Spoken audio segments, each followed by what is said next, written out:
kita masih lagi berada di bumi, di dunia, tempat singgah dan tempat lalu.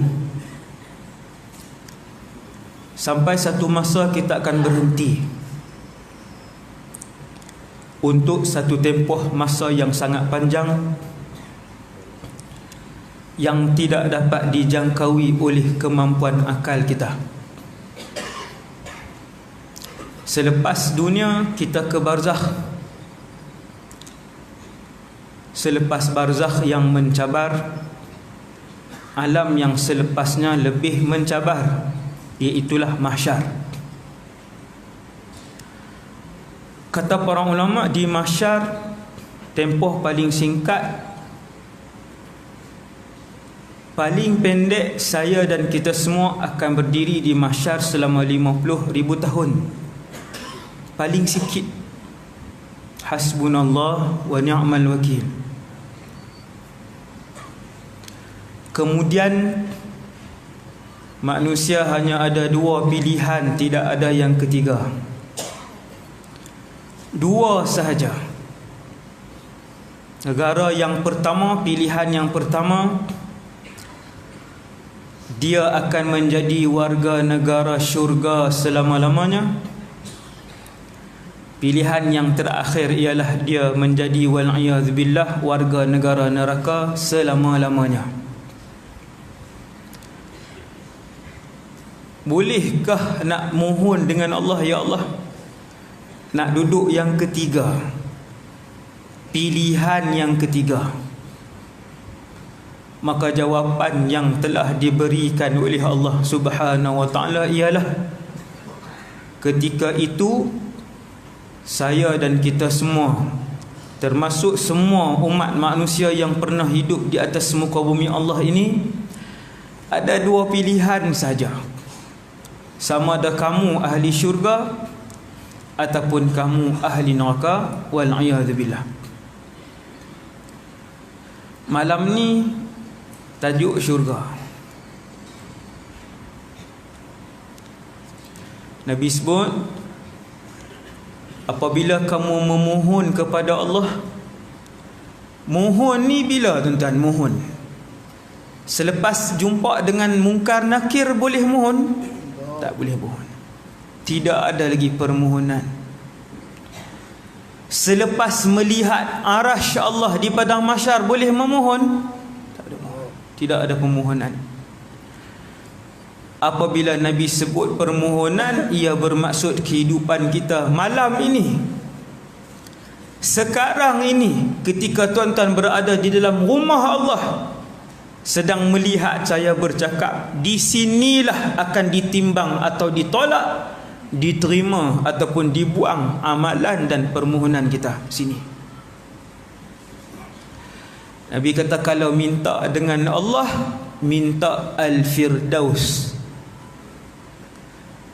Kerana yang bernama Firdaus itu ialah satu syurga yang seperti kubah bentuknya, dan dia adalah syurga yang paling tinggi. Di atasnya ialah Arsyur Rahman.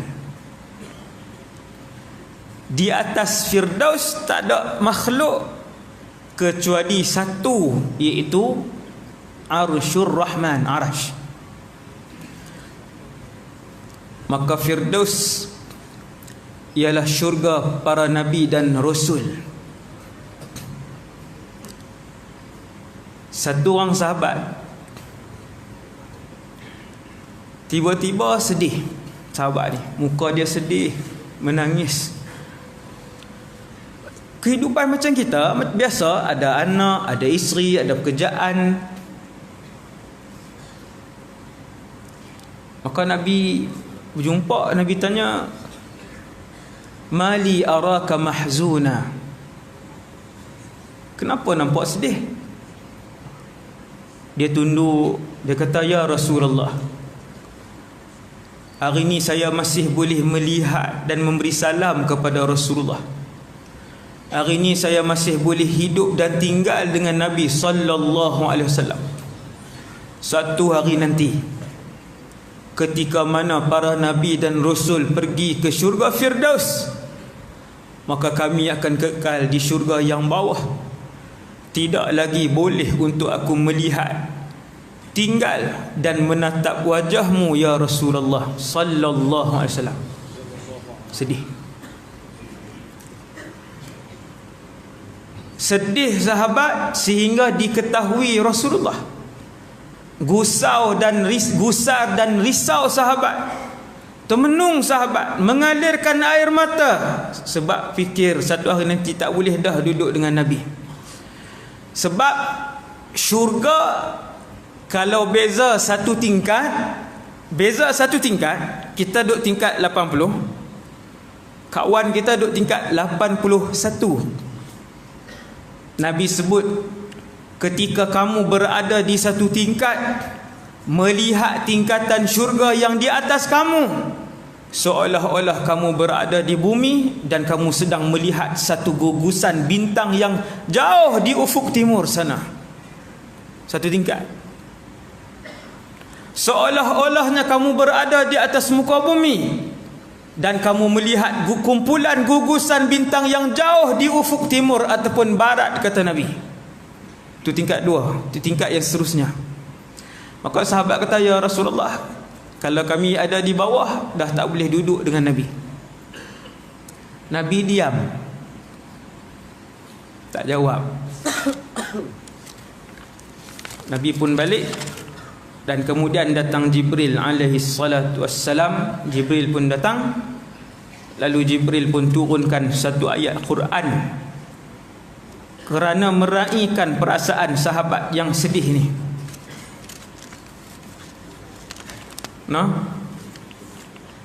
Jibril turun satu ayat Quran, raih perasaan sahabat tadi, permintaan sahabat tadi.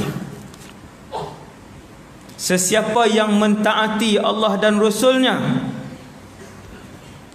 faulaika ma'al ladzina an'ama Allahu 'alaihim minan nabiyyin. Sesiapa yang taat dan patuh kepada perintah Allah dan Rasul, sepanjang kehidupannya mentaati Allah dan Rasul, sepanjang hidupnya sampai mati ikut arahan Allah dan Rasul, Allah Ta'ala buat turun ayat, aku akan himpunkan mereka. Orang biasa ni, manusia biasa, tetapi mencintai Allah dan Rasul. Dia manusia biasa, tetapi mengasihi Allah dan Rasul. Dia manusia biasa, tetapi mengikuti arahan Allah dan Rasul. Aku, kata Allah, akan himpunkan dia bersama-sama dengan ma'al ladzina an'ama Allahu 'alaihim, sama-sama dengan satu kumpulan minan nabiyyin, di kalangan para nabi setempat, as-siddiqin, para siddiqin, wasyuhada, dan para syuhada, wassalihin, dan orang-orang soleh setempat. Satu taman syurga. Tuan nak mudah faham, tiap-tiap bandar besar dalam negeri-negeri ni selalunya dia ada kawasan orang kaya. Selalunya golf resort lah. Lain tu banyak ya. Kuala Terengganu golf resort ke ada tak? Ada. Sungai Petani golf resort, Alustar golf resort, tempat-tempat ni ada berapa ribu biji rumah dalam tu tuan. Tak sampai 100 pun, tapi semua istana, semua banglo besar. Bolehkah semua orang masuk dalam tu? Tak boleh. Yang ada duit banyak je. Samalah dalam syurga. Samalah dalam syurga. Yang paling banyak diredai oleh Allah, yang paling banyak membawa bekal ibadah, yang paling banyak ikhlas kerana Allah, mereka ni boleh masuk dalam satu perumahan raja-raja yang VVIP, iaitu namanya Jannatul Firdaus, syurga Firdaus. Di padang mahsyar semua orang ditimbang, termasuk Nabi dan Rasul. Rasul ulul azmi ditimbang ke Ustaz? Ya. dipanggil Rasul ulul azmi seorang demi seorang. Bahkan Nabi sebut ulul azmi pertama yang akan dipanggil di mahsyar namanya Nuh alaihissalam. Tuan-tuan, Nabi ada 124,000. Lelaki terbaik dunia ada 124,000 orang. Terbaik, paling tinggi amal ibadat, keikhlasan semua. Kemudian Allah pilih 313. Kesemuanya Rasul 313. 313 Allah pilih 25, letak nama mereka dalam Quran. Tuan-tuan buka Quran, tuan-tuan akan jumpa 25 orang Rasul. Yang ni yang paling hebat. Daripada 25 ini ada 5 rukun para Rasul, iaitu ulul azmi. Ranking kelima Nuh alaihissalam. Nabi Nuh berdakwah 900 tahun. Zaman tu sehari 3 jam kot ustaz. Tu yang 900 tahun. Sama macam hari ni. Zaman Nabi Nuh sehari juga 24 jam. Sama. Umur beliau 950 tahun. Dia ulul azmi. Kerana hebat berdakwah siang dan malam. Bukan 8 jam kita masuk kerja 8 jam. Itu pun tak termasuk tidur, keluar sarapan pagi, makan tengah hari, pergi tandas setengah jam, bancuh air lagi.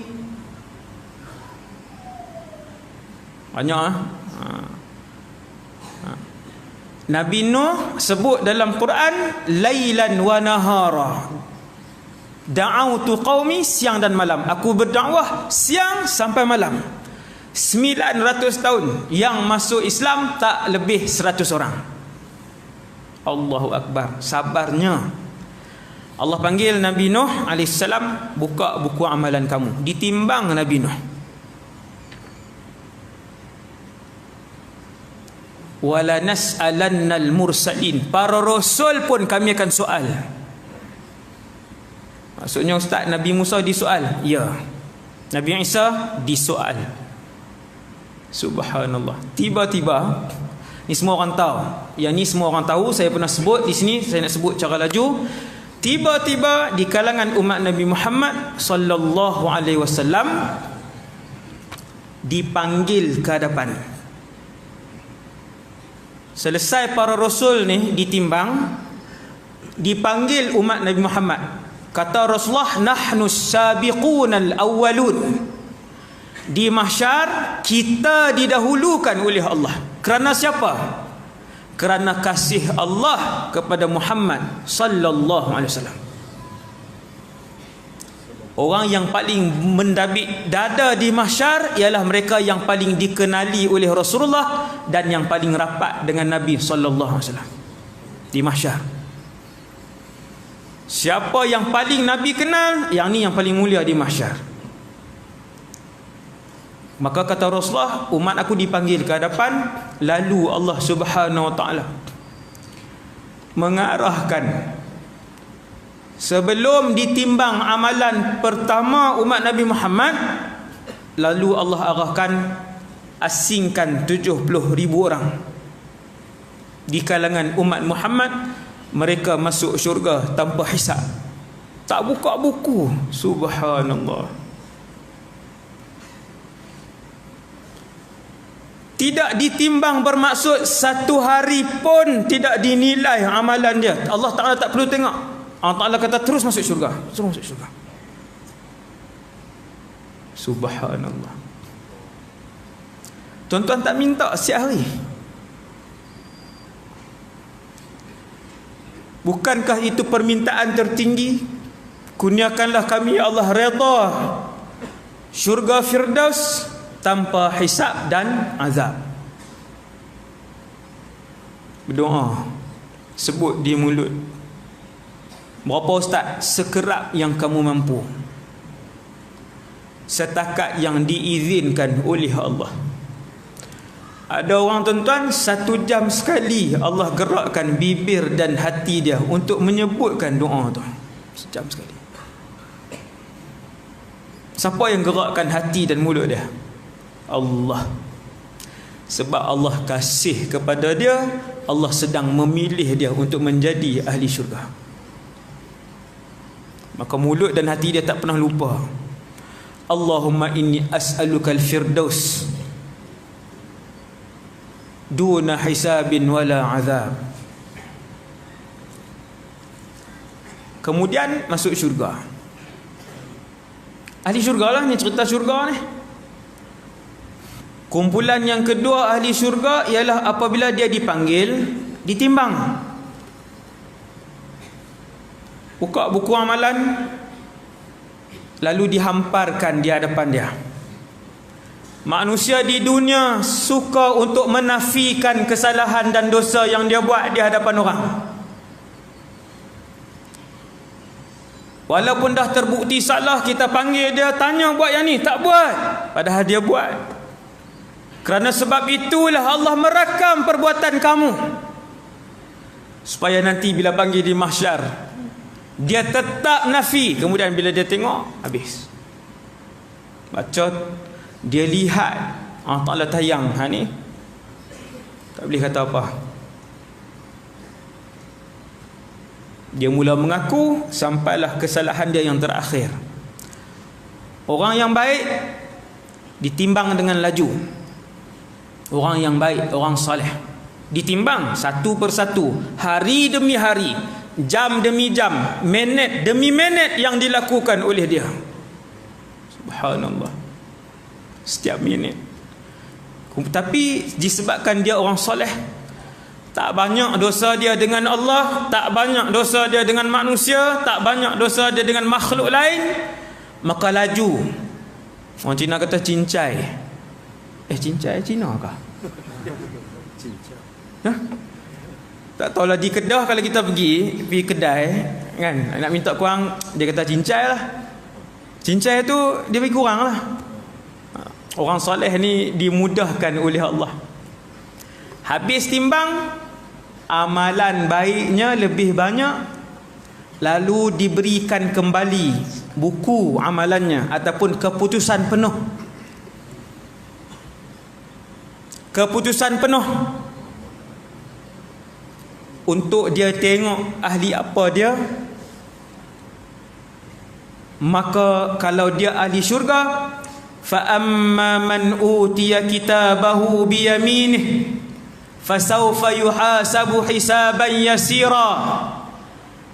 Dan apabila dia adalah di kalangan ahli syurga, maka tangan kanannya akan menyambut buku ataupun keputusan tersebut. Keputusan. Tuan-tuan yang pernah dapat keputusan, macam mana perasaan hari pertama dapat keputusan? Allahu Akbar. Di sebelah kanan saya kosong. Sini. Boleh mari sini. Duduk di luar dah tu. Mari sini. Bismillah. Alhamdulillah. Boleh gerak ke sini. Ke kanan ni kosong. Sini pun boleh. Ada 100 orang boleh duduk. Ishrah li sadri wa yassir li amri wahlul 'uqdatam min lisani. Allahumma hdi qalbi ya sayyidina Muhammadin sallallahu alaihi wasallam. Tangan kanan terangkat sendiri. Waktu tu tak boleh buat pilihan. Bukan kita kata, angkat tangan kanan lah ustaz. Kata para ulama, tangan kanan itu diangkat berdasarkan siapa kamu selepas itu. Kalau kamu ahli syurga, tangan kanan kamu akan angkat dan mengambil keputusan itu. Wa yanqalibu ila ahlihi masrura. Kata Allah di dalam Al-Quran, dia pun berlari mendapatkan ahli keluarganya. Analogi mudah, metafora mudah, tuan-tuan, analogi mudah. Kita kumpul duit nak pergi umrah dengan satu keluarga. Sampai 1 tahun cukup duit 5 orang pergi umrah. Kita, isteri, anak-anak 3 orang. Ataupun 4 orang lah. 4 orang. Bila pergi umrah dengan anak-anak ni, nak duduk sekali. Siapa yang pernah pergi umrah dengan keluarga, dia tahulah perasaan. Bukan sahaja di Mekah dan Madinah, nak duduk hotel tu satu bilik, nak duduk sekali, nak pergi tawaf sekali, buat umrah sekali. Kalau boleh atas kapal terbang pun nak duduk satu line. Kalau dapat jauh tak puas hati, rasa tak seronok. Anak duduk belakang pula. Anak duduk lima baris ke belakang, padahal masih lagi satu helikopter pula. Satu lagi kapal terbang. Tapi isteri duduk di depan, anak dua orang duduk di belakang, dia duduk di tengah. Seronok tak? Tak seronok. Sampai di Mekah, sampai di hotel, pihak travel tu kata, Pak Cik tingkat 6, isteri Pak Cik tingkat 10. Tuan-tuan nak kata apa dekat travel tu? Pak Cik tingkat 6, isteri Pak Cik tingkat 10, anak Pak Cik hotel lain sebelah. Ni bukan saya buat contoh. Yang ni saya buat ni analogi, ini bukan contoh, benda yang betul berlaku. Satu keluarga pergi sekali 4 orang, tiba-tiba dia asingkan, mengamuk pakcik tu, marah dia. Sebab apa? Sebab 6 hari nak duduk di kota Mekah, nak buat amal ibadah, nak keluar sekali, nak makan sekali, nak baca Quran sekali, nak tawaf sekali. Rasa tak bernilai 6 hari, rasa rugi 6 hari duduk di Makkah, tempat yang seronok, ibadah kepada Allah, nak ingat Allah, nak kembali kepada Allah, nak mohon kepada Allah. Tiba-tiba ahli keluarga duduk jauh, rasa tak seronok. Tuan-tuan yang dirahmati Allah, kalau 6 hari pun dah rasa tak seronok, apa perasaan tuan-tuan kalau duduk di dalam syurga, tiba-tiba anak 3 orang sedang dibakar di dalam neraka, wal'iyadzubillah. Tuan-tuan boleh seronokkah duduk di dalam syurga kalau tuan-tuan seorang saja yang datang rumah Allah untuk solat, sedangkan anak sampai hari ini tak semayang, anak sampai hari ini tak menutup aurat, anak sampai hari ini tidak taat kepada Allah dan Rasul. Nanti dia duduk asing. Seronokkah? Tak seronok. Tuan-tuan takkan rasa nikmat syurga sedikit pun, tak seronok duduk dalam syurga. Lebih-lebih lagi ahli syurga boleh menziarahi ahli neraka. Banyak ni sultan syurga ni duduk muqaddimah ni.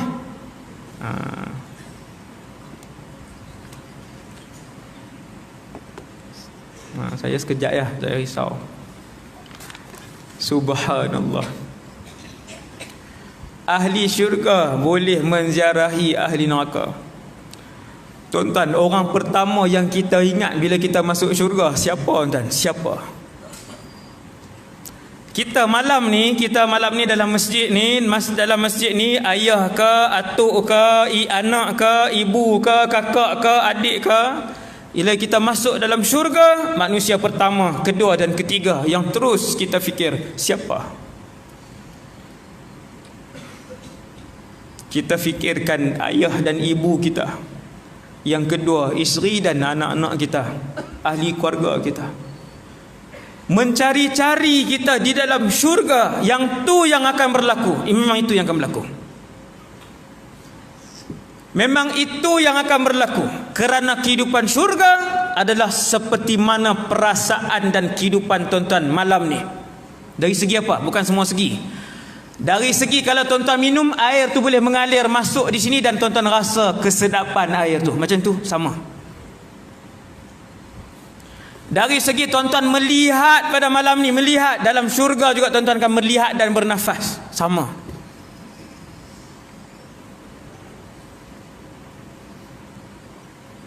Maka bila masuk syurga, kelam kabut kita hari pertama, kelam kabut kita mencari ahli keluarga kita. Apa makna nikmat syurga kalau ibu kita dalam neraka, ayah kita dalam neraka, sedang disiksa oleh para malaikat? Apa makna syurga? Apa makna syurga? Tergamakkah kita suap satu suapan nasi yang sedap di dalam syurga, mak kita sedang dibakar?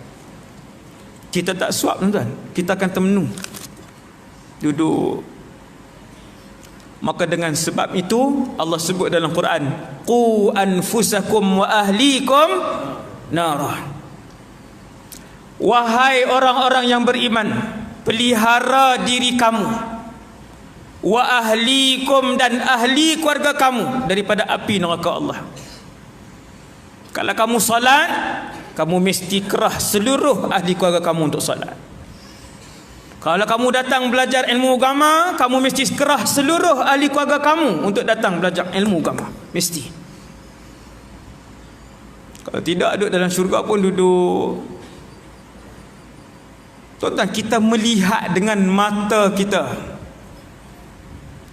Anak kita dipotong lidahnya oleh para malaikat. Tengok depan mata kita. Lepas tu balik nak seronok, balik syurga nak seronok, takkan dapat nikmat keseronokan itu.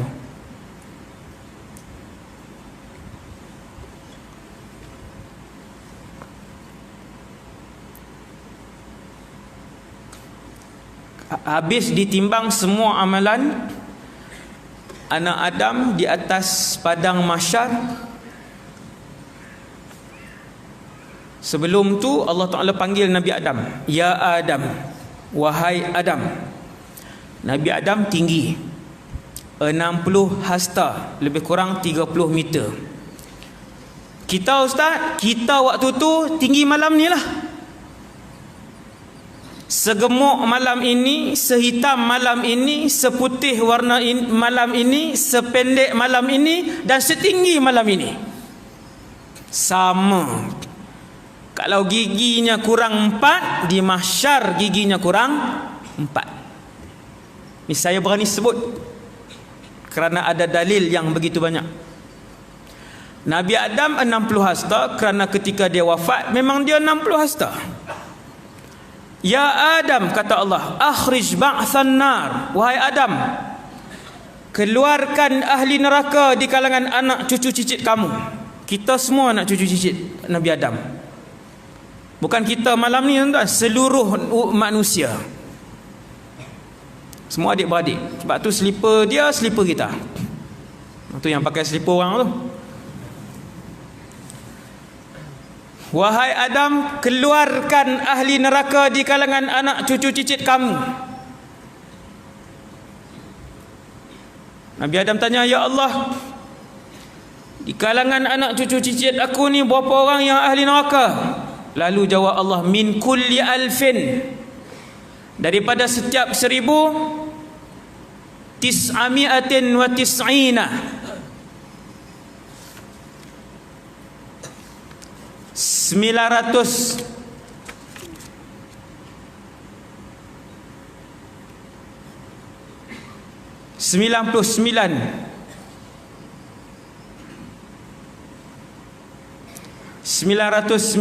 orang ahli neraka, dan hanya 10 sahaja ahli syurga, ataupun seorang saja ahli syurga daripada 1000 orang. 1000 seorang saja di syurga. Subhanallah. Ni malam ni kalau ni berapa? 1000 lebih. Tuan-tuan, malam ni 1000 seorang ya. Selamatkah? Sahabat Nabi pun bertanya, ya Rasulullah, fa ayyuna dzalikal wahid? Siapa di kalangan kami yang akan dipilih oleh Allah untuk seorang itu ya Rasulullah? Ni 1000 ni malam ni, seorang Tenang lagi kita. Hari ni Quran satu muka pun tak ada, sedekah RM10 pun tak ada, duha 2 rakaat pun tiada. Masih tenang, masih yakin dan merasa selamat, dia mesti ahli syurga. Nabi 1000 seorang.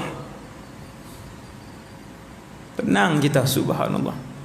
Sahabat pun risau.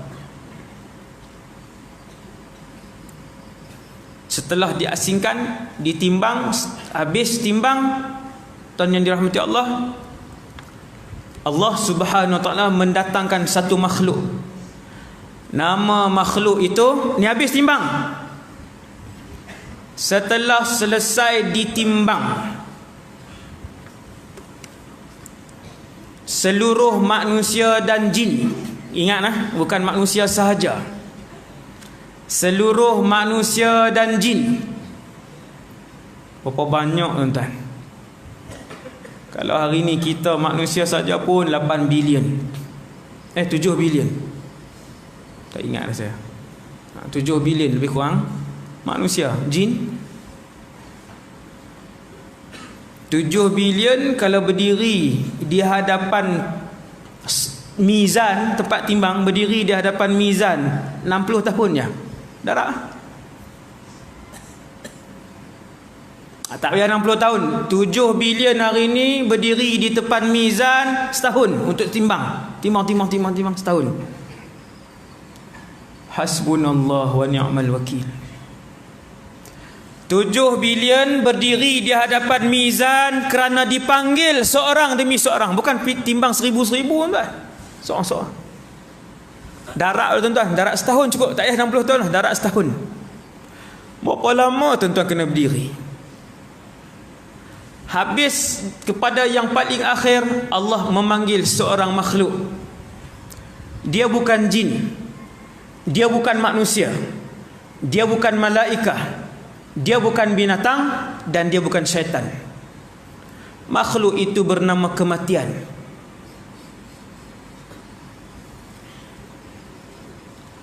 Tuan-tuan, mati itu makhluk yang diciptakan oleh Allah, yang apabila mati itu dikenakan kepada tubuh seseorang, maka tidak bernafaslah tubuh dia, maka keluarlah roh daripada tubuh orang itu. Mati ni makhluk. Saya nak bagi tuan-tuan mudah faham. Angin itu makhluk, masa itu makhluk, kegembiraan itu juga makhluk, kesedihan itu juga makhluk. Tuan-tuan, tenang makhluk. Boleh dilihat ke Ustaz satu hari nanti? Ya, boleh dilihat makhluk yang bernama ketenangan. Boleh dilihat ke Ustaz satu hari nanti makhluk yang bernama kesedihan? Ya, satu hari nanti tuan-tuan dan saya boleh tengok makhluk yang bernama kesenangan dan kesedihan. Ketenangan dan kesedihan. Satu hari sahabat baca Quran, turun makhluk ni sehingga kuda dia tak boleh duduk diam. Akhirnya bila dia berhenti, kuda dia pun berhenti. Bila dia baca, makhluk tu turun daripada langit, dan kuda dia bertindak liar sampai hampir memudaratkan dia. Lalu dia pun berhenti dan pergi jumpa dengan Nabi. Sahabat ni Usaid bin Hudayr nama dia, radhiyallahu anhu. Bila dia tanya dengan Nabi, ya Rasulullah, sekian makhluk apakah itu? Nabi sebut tilkas sakinah, itulah makhluk yang bernama ketenangan. Seandainya kamu terus membaca surah itu, nescaya seluruh penduduk Madinah akan melihat makhluk itu. Dia makhluk. Kematian juga makhluk. Allah panggil kematian di mahsyar, bersaksikan seluruh makhluk yang berada di mahsyar, lalu dibunuh kematian. Dengan sebab itu, semua orang yang masuk syurga kekal selama-lamanya, dan semua orang yang dibakar, dipotong di dalam api neraka, mereka juga kekal selama-lamanya, tidak mati-mati lagi.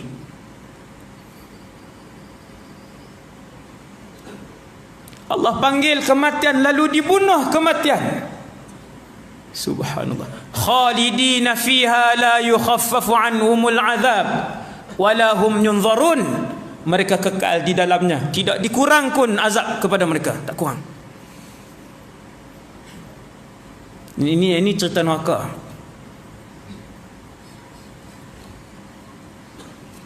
Apabila dibunuh makhluk yang bernama kematian, maka berdirilah seorang malaikat memanggil, ya ahlal jannah, wahai penduduk syurga, khulud, kekallah kalian selama-lamanya. Tuan-tuan bayang macam mana perasaan waktu tu. Alhamdulillah ahli syurga. Macam mana ahli neraka waktu tu? Kemudian malaikat pun sebut satu lagi laungan, ya ahlan nar khulud, walau wahai ahli neraka, kalian juga kekal di neraka. Silakan. Sebelah. Habis. Yang neraka masuk neraka, yang syurga masuk syurga. Selepas ditimbang, kita ke Kautsar, ataupun dalam hadis sahih disebut Haudun Nabi. Haud ialah satu telaga. Tuan-tuan jangan bayang telaga di belakang rumah kita. Yang tu kecil. Telaga Rasulullah cawannya sahaja sebanyak bintang di langit. Selepas ditimbang, kita akan mula rehat, mula senyum, mula berkata-kata di telaga. Sebab di situ kita jumpa ahli keluarga, di situ kita jumpa Rasulullah sallallahu alaihi wasallam. Tu Nabi bila bertemu dengan sahabat, Nabi nak lepaskan sahabat pergi ke medan peperangan, Nabi akan sebut, jangan takut, jangan risau, sekiranya kalian syahid, fa inna mau'idana al-haud, tempat pertemuan, perjanjian, appointment kita nanti ialah di telaga Haud. Kita jumpa di Haud, kata Nabi. Sebab di mahsyar orang tak bercakap. Di mahsyar orang sedang melihat dan takut, sedang melihat seorang demi seorang ditimbang. Habis timbang baru orang mula senyum dan mula bercakap di Haud. Minum, kemudian naik sirat, kemudian masuk syurga. Samakah ustaz tempoh masa orang masuk syurga? Tak sama.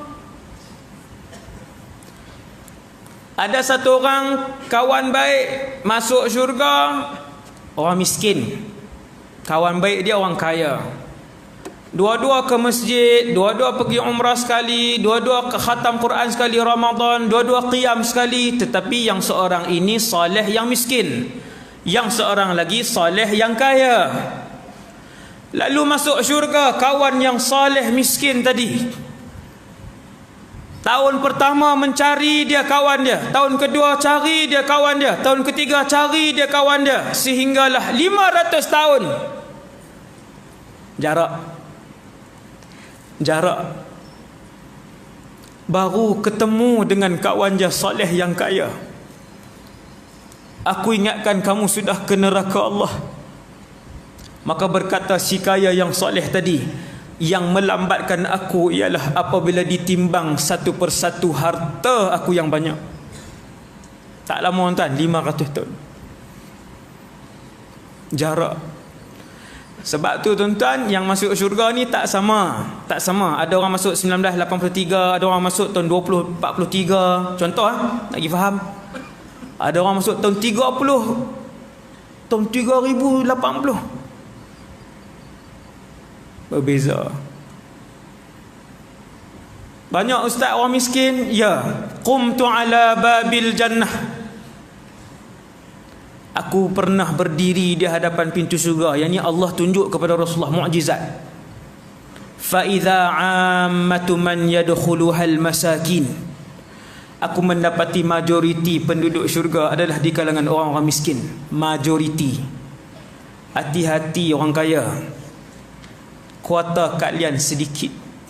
Oh, kata macam dia ahli syurga. Bukan. Saya pun risau. Kita semua risau. Orang kaya kena lebih risau. Sebab Nabi sebut berulang kali dalam hadis yang sahih. Berulang kali. Ada 2 hadis. Ittala'tu ala ahlil jannah. Aku melihat. Yang hadis pertama tadi Nabi sebut aku berdiri depan pintu syurga. Allah tunjuk orang yang masuk. Nabi kata majoriti adalah orang masakin, orang miskin. Hadis kedua Nabi sebut aku melihat penduduk syurga. Nabi masuk dan melihat. Fawajadtu aktsara ahliha al-fuqara. Yang ni matan kedua. Maka aku mendapati kebanyakan penduduknya di kalangan fuqara. Hati-hati orang yang duit banyak. Sebab bila dia duit banyak, dia boleh buat apa saja. Dia boleh beli bila masa saja arak yang dia nak. Dia boleh tidur dengan mana-mana saja wanita yang dia nak. Duit dia ada. Hati-hati orang yang diberikan kelebihan harta. Habis tuan-tuan, semua dah masuk syurga. ada orang-orang Islam yang dimasukkan ke dalam neraka, tapi ada iman. Yang ni pun tuan-tuan pernah dengar. Orang-orang Islam yang dosanya banyak ketika ditimbang lalu dimasukkan ke dalam neraka. Ada? Yang ni disebut oleh jumhur ulama kita. Mereka orang beriman tak pernah syirikkan Allah, iman masih berbaki dalam diri mereka. Hati-hati tuan-tuan, iman, mahalnya iman. Tapi masuk neraka, dibakar. Ada hari, ada tahun 500 tahun dipotong lidahnya, ada 300 tahun dihempakkan batu ke kepalanya, ada berapa ratus tahun. Sebab neraka dia punya siksaan tak sama. Tuan-tuan, ada orang dibakar sampai ke buku lalinya sahaja, tapak kaki sampai buku lali. Ada orang dibakar sehingga lututnya. Ada orang dibakar sehingga pinggangnya. Ada orang dibakar sehingga lehernya. Dan ada orang berenang-renang di dalam lautan api. Wal'iyadhu billah. Wal'iyadhu billah. Akhirnya Allah keluarkan arahan kepada para malaikat. Ini dah ramai dah masuk syurga, lama dah. Allah Ta'ala kata, lihat di dalam neraka, kalau ada di kalangan mereka yang berbaki iman. Dia Islam, dia tidak pernah mensyirikkan Allah, tak pernah pertikaikan hukum hakam Allah, tak pernah mempersendakan Allah dan Rasulnya. Keluarkan dia. Lalu kata para malaikat, ya Allah, ada berbaki iman dia dan jumlah kebaikan yang dia buat, ya Allah, tidak lebih daripada sebesar zarrah.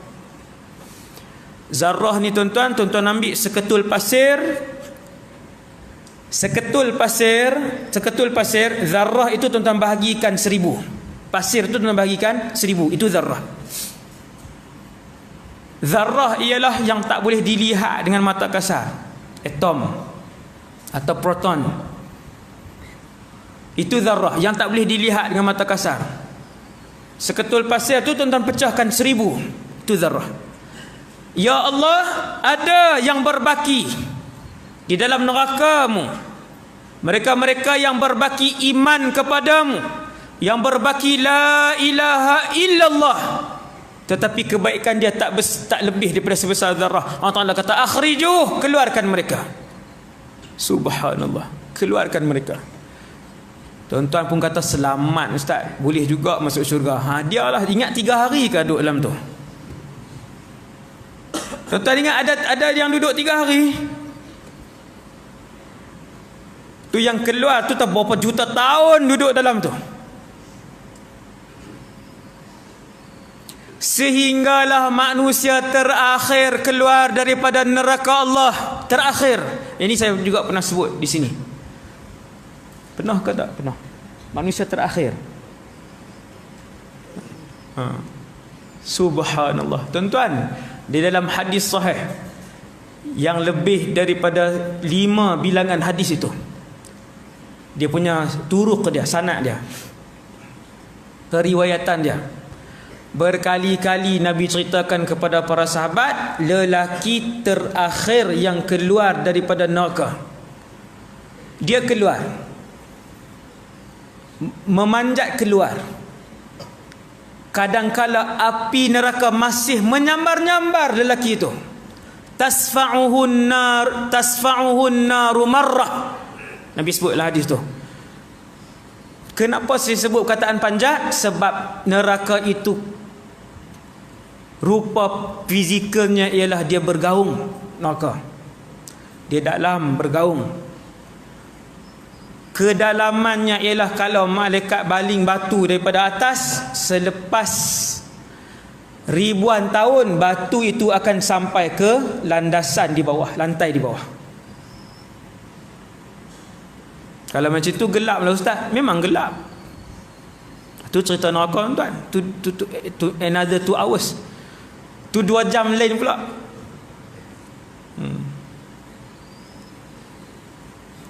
Lelaki ni dia adalah makhluk terakhir keluar daripada neraka. Kata Rasulullah, aku kenal namanya dan aku lihat mukanya. Adakah dia sahabat? Bukan. Allah tunjuk kepada Rasulullah. Banyak mukjizat Nabi, subhanallah. Kata Rasulullah, aku tengok mukanya, aku tahu namanya. Laki ni. Tuan-tuan jangan berdoa untuk jadi lelaki tu. Dia yang last tuan-tuan, yang last tuan-tuan bayang tengok. Bukan ribu-ribu punya duduk dalam neraka ni. Yang ni bukan ribu ni, yang ni main juta ni. Ni main juta tahun ni, ini yang last ni. Dia lelaki terakhir. Kadang-kala api neraka menyambar-nyambar, lalu mengelak dia. Alhamdulillahillazi najjani minki, dia kata. Ini hadis Nabi. Ini tu saya sebut sebutan Rasulullah ayat tadi. Nabi ceritakan, lagi tu kata alhamdulillah Allah selamatkan aku daripada kamu. Waktu api tu duduk sambar dia lagi. Lalu dia pun keluar. Naik sirat. Sirat tetap kena naik. Sirat tetap kena lintas. Semua orang termasuk Rasulullah sallallahu alaihi wasallam melintas sirat.